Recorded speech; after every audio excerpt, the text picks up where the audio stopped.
So that is the definition we're going to use, and I hope that you guys are into the challenge in the future of actually creating real companies that produce real innovation. So now it brings up this interesting question, since we're talking about language. What about innovation or engineering? Like, how are those related? This is fascinating too, actually. There's a guy who started the whole nation-state funding of R&D. His name is Vannevar Bush. He was an MIT Dean of Engineering.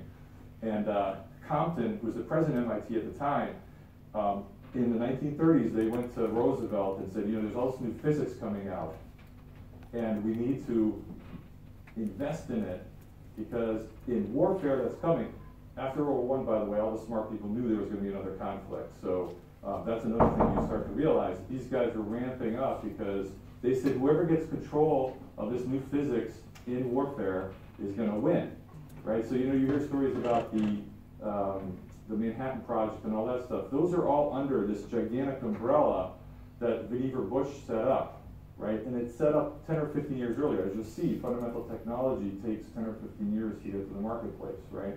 So even in the war marketplace, this is true, right? So this guy, Vannevar Bush, at the end of all this, writes this book called The Endless Frontier.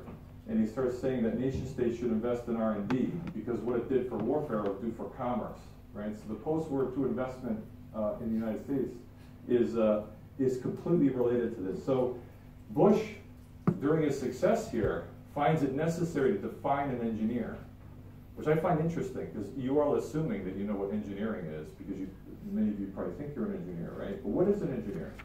In fact, in the 1930s and 40s, Bush was discovering what the modern engineer is, and he defines it.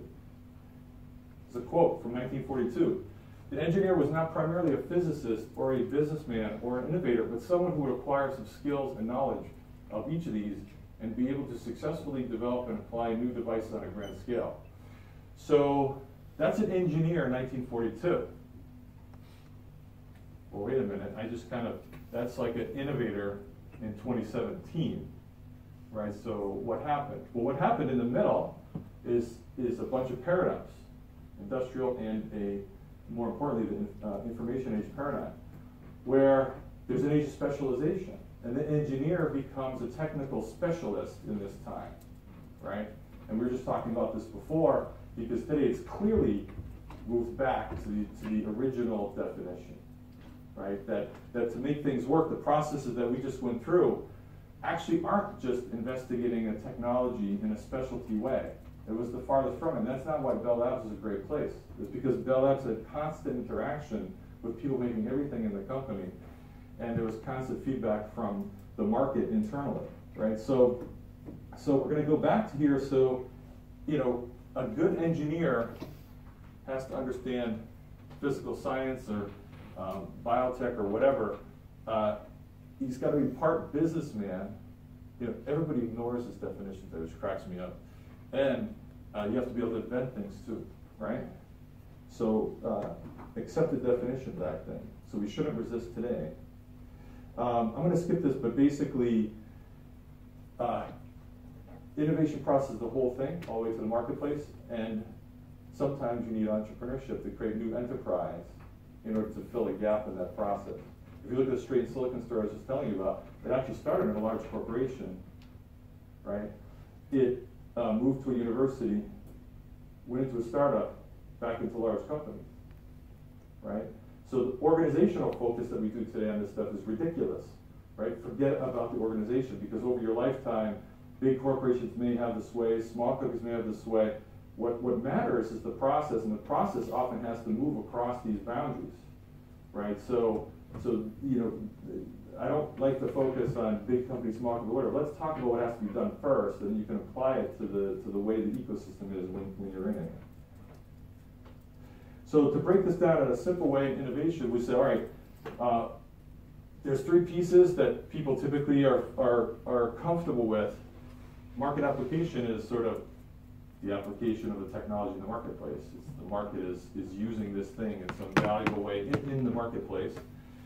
Technology, remember this definition here is not just technology, it's a general thing we use, meaning that when we use this in the innovation speak, we're talking about science, knowledge, technology, all of the above, right? It's a generic description. And then the one everybody forgets about, is probably the most important today, is implementation, which is things like, well, if I want to bring this to this, I have to do it in a real way. I have to, if it's a physical deep tech thing, I got to figure out, well, how does the industry work today? Which industries am I using? How do they make things? How's the value chain set up? What's the business model? What are my costs? All that stuff that when I started my first company, I think venture people and entrepreneurs put that into this like black art box. It's not a black art. It's very prescriptive, and it should be its own category right here. And if you ignore it, you'll be dead, right? So there's three elements of innovation that have to come together to make a real impact in the marketplace. So we're going to represent them with these three colors. So red is always going to be market, and purple is technology, and green is implementation. And when they get defined enough, these circles get small, and when they overlap, that's a successful innovation in the marketplace. So just to show you graphically how we're going to be using these things, I can have a product that has a given market already, right? And I'm using a particular business model and structure in the industry to deliver it to people. But when I look, I want to do incremental innovation. I don't want to change any of those things, market or implementation, but I want to just introduce a new technology. So we're going to, in this graph, represent there's some uncertainty, because anytime I introduce it, I'm using a couple of technologies, I don't know quite what it is, so I've expanded my uncertainty, which is more bubbles there, right? But I'm going to work hard, and I'm going to use resources to narrow that so that those three things overlap. So the kind of language I'm going to use pictorially here is that, this thing will reconverge in the future, and I'll have another product. I'm going to use a music player for a very particular reason, because it's a great area to look at what happened in terms of innovation versus technology. So here the example is, let's say I'm Creative Technologies in Singapore back 20 years ago, whatever it was, and I make MP3 players. You guys might be a little bit too young to remember that, but you used to just make MP3 players, right? This is before the iPod, okay? So MP3 players were technical products, and they would change with time, because, for example, an innovation back then was making tiny little disk drives so I could store music on them, right? But then there was another shift, which is after tiny little disk drives, there was silicon got dense enough that you could actually make solid state memory, and that actually went in, right? So imagine that you're in charge of the fab, the product. You got to go to this market. Your normal customers, right? You want to give them the next device. You're going to still build the thing and sell it. You're a product company, but you actually have to introduce like the solid state silicon memory instead of disk drive. So there's uncertainty there, because I got to do a lot of engineering work and everything. But it's like 2 years, it's like maybe a year or two in the future. I know the finances, I can handle it. So the risk is not zero, but it's kind of pretty defined, right? And we're all comfortable with that kind of financial risk. It's like real estate thing, I put in, I know what's gonna happen, that kind of thing, right? So, and then I end up with my next version of the music player. And so that's an incremental innovation. We're going to call that incremental innovation, right? But you can tell from the elements that I have, there's many different ways to do incremental innovation. Large companies like all of these, by the way.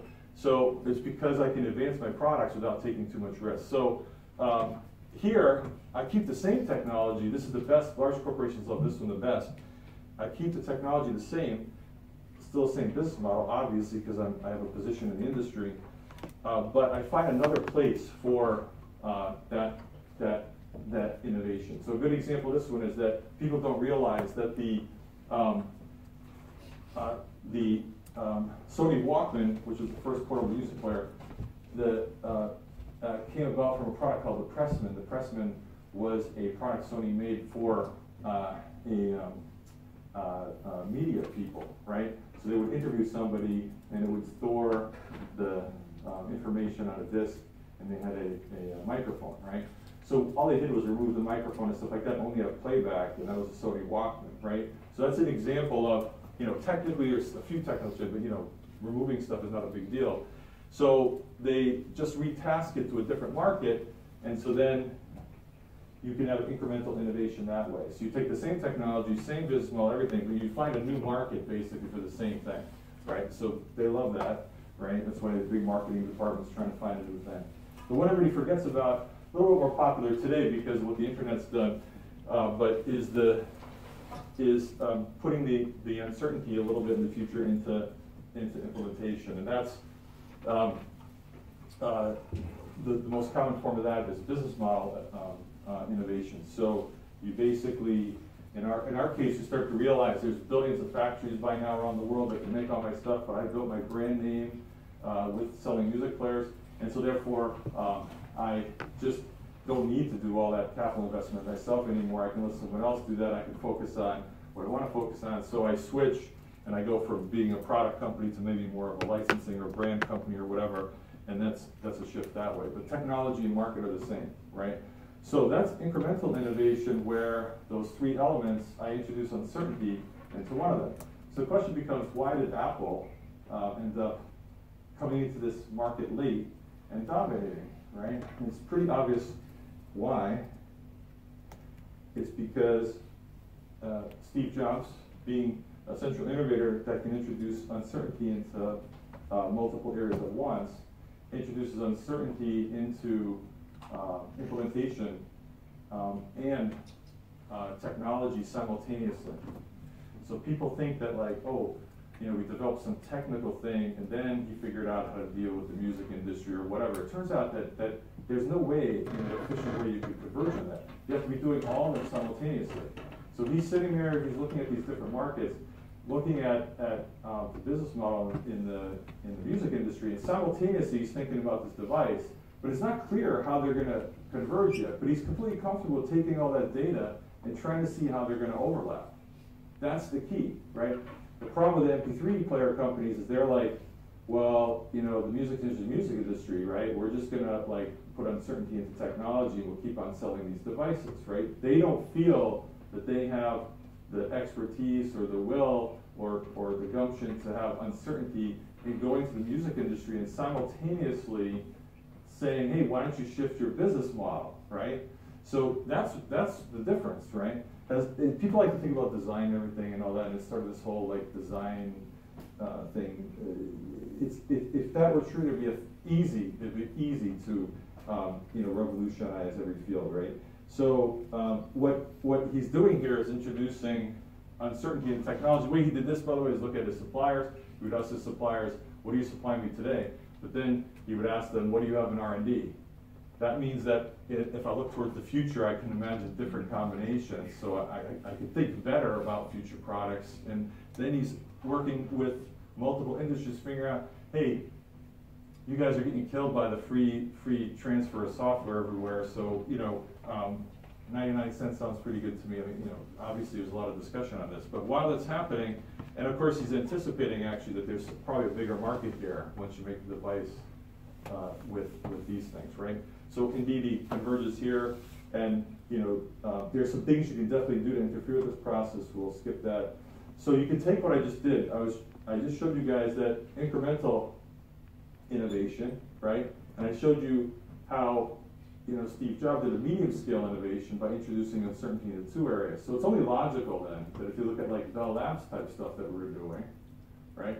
We're introducing uncertainty in all three categories as we look forward, right? So what you start to realize is there's a unification, that all this activity is the same thing. It's just a matter of where you start, right? So if you're way at this end, you're doing development and incremental innovation, and then the further you look into the future, the more uncertainty you need to introduce into each category. Now, I was giving an innovation talk in Brazil to this cosmetic company, which is really an amazing company actually, and there was a woman in the audience. She's the only one who ever did this. She raised her hand, and she says, "Oh, I get it. You have to you have to introduce uncertainty into all three areas so that you have a better chance at finding innovation in the future. I said, that is exactly right, but most people can't understand that concept, right? So you introduce uncertainty to increase your probability of converging on a new innovation, right? So now notice how this is not unbounded, because clever academics have led us into this world of useless research by doing the following. They're saying, you know what? You admit that there's 1,000 ways this thing could go. So I'm just going to sit there and I'll just work on this purple dot and somebody will use it. Well, maybe figuring out which purple dots to work on has something to do with this process. So if I do a random one, the chances of its value, having value, could be 0, basically, right? And so if you look at Bell Labs days, why was it involved in so many innovations? It never just looked at their navel and said, this dust particle looks interesting today. You know, that's actually not what was going on there, even though that's the thing that's been built, the culture that's been built, right? You actually look forward, and it's true, the further you look into the future, the more you need to open it up. But it's not unbounded, right? It's still bounded. That's the key. That's why it's so uncomfortable for most people to do that kind of innovation, because you have to be constantly reevaluated. To show you how this all works, so in the lattice research thing I was telling you about, remember how I said that there's a lot of problems in here that we worked on over time to lead to better and better success towards the right hand. But each one of those things that we did threw out applications. So every time we would do research, which is a de-risking phenomena, we learned more about these, and uncertainty narrowed here. Well, that told us that certain things we had dreamed of actually weren't going to work, right? So then the market side decreases, and it forces to look more closely at certain applications over time, right? So that's how you move to the right. And by the way, that means you can throw out certain paths to implementation, because if you're throwing out certain markets and technology, you can throw out, you know, some business models, some industries, supply chains, and stuff like that. So then basically, you know, when you look at really good innovators and you see maybe in the research community, but they're always active outside, and they always are doing this iterative process, right? Every time they get a research result, they're saying, that means that that's not going to really help so-and-so company over there. But what it does mean is I can make a new company that does this, right? So that's what they're doing. They're not sitting there in that linear model working on technology for like 15 years in a box, and then all of a sudden it becomes valuable. That's not what they're doing, right? So very quickly, with the time remaining, I guess I won't have time to talk about SMART. Well, actually, maybe what I'll do is, well, I'll ask the audience. We could jump to talk about what we're doing in Singapore using this model, or we can go back and reinterpret the strained silicon story with this innovation model, showing what really happened. There's not enough time for both, so I will ask for a show of hands. So who wants to hear the strained silicon story reinterpreted with this innovation model? Raise your hand. Not too many, okay. And how many, I assume, well, we'll check. Then there's the, you know, how many people want to see the what we're doing in SMART today with, yeah. So how many people want to see that? All right, good. So I think you can tell, you know, there's a strained, the thing we were really doing in strained silicon there involved that process I was just talking about, right? Otherwise, we could have never converged on applying that in the marketplace. Oh, but I didn't show you the end of that story. So the good news is that this has disappeared from the annals of Intel history. But yeah, so the end of that story was that, and it was very painful because Intel doesn't like to license anything, but eventually they licensed this for undisclosed amounts, so it was exciting. All right, so when we started putting this together around 2009 to 2010, we were saying, all right, strained silicon takes Moore's law to the end. We have this now parallel work we've been doing. We understand innovation. So let's try to find a new path. Because the exciting thing about Moore's Law ending is the biggest opportunity of our lifetime, right? Because when you think about that question, right? No one knows how they're going to build the added value circuits in the future. No one. There's a lot of people pretending, by the way, because they have shareholders. But no one knows the answer to that question, right? So, so we set out and said, let's do that. But let's first think about it from an innovation perspective. So we say, look, Moore's Law was an innovation paradigm. So people could largely focus on trying to find a shiny object technologically that would be absorbed into that transistor thing, right? Now, in a way, we were successful in doing that by not just focusing on technology. I didn't have time to tell you that part of the story. But we're sucked into the paradigm because the paradigm is a self-organized thing that's so efficient that it pulls in your activity into what the industry needs at the time. People don't realize how fortunate that is, right? That this full innovation process I was just describing to you, the medium scale one that Steve Jobs did, it is actually much harder, right? This kind of dealing with uncertainty. So in other words, the Vannevar-Bush engineer is doing a lot harder job than a technical specialist, right? You have to consider all three of those things at once in order to find out what path to be on. So it's a much more holistic problem. So one of the things we noticed over time too is that even though we teach this to corporations and things, you can imagine that process, but it only works if you think that you're the small enterprise that has to make it happen. What I mean by that is that if I always think of my own infrastructure and as part of the equation, I'll never arrive at the new direction, right? So if you think about a big semiconductor company today, the reason they haven't arrived where we have is because they're always thinking, I've got this infrastructure and I want to do something with that infrastructure, right? But remember, full-scale innovation process ignores that. It says, that's one thing in the implementation part, right? I have a factory. That's just one thing in there, right?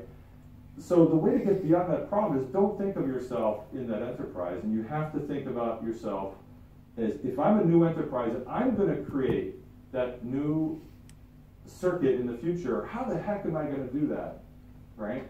And that forces you on the right path to use that process I talked about the right way. And of course we can, because of the SMART program, we're basically that, right? We're not a semiconductor, we're nothing, right? We want to build that semiconductor in the future, but we think of how is a new enterprise going to do this? And that leads you to the other thing. End of roadmap devices are complex. Microprocessor memory. It's very clear we're not going to go there. We're going to have to produce other kinds of ICs of value that are not microprocessors. Now this is really hard because the glory in the current industry is in all those products. It's not going to be there. It's going to be somewhere else. So we realized that in order to do that, and I'll explain why in a minute, we're going to have to get together the materials process, device, and circuit people all together. Right? There's a reason for that. Fortunately, this is a continuation of MIT's relationship with Singapore. So there's this international research campus called CREATE that was formed in 2009, and we're 1/5 of the MIT effort there. Amazingly, we're in an innovation building, which is a total coincidence. There's 3 buildings called Research, Innovation, and Enterprise. And we ended up in the innovation building by chance, right? So I, of course, love that. So we're going to do new materials, defining circuits in a new world. So remember I told you the implementation element in a lot of innovation today is important because, again, it deals with the last 20, 30 years. People have overinvested in almost every industry in capacity, right? So implementation, the green one, is key because if you're a new enterprise, you have to take that into account. So in the semiconductor case, right, there's certain consequences to this. So it turns out at the beginning of Smart Leads, we set those boundary conditions. And the first thing we said is we're going to have to use existing mature CMOS foundries, right?